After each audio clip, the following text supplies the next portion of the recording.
పాపాలని ఒప్పుకుంటే క్షమించి వేస్తాడు, పరలోకం ఇస్తాడు.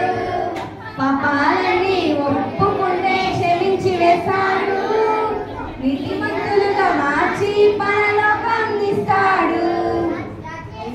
గురించి పాడు పాడు వేసయ్య గురించి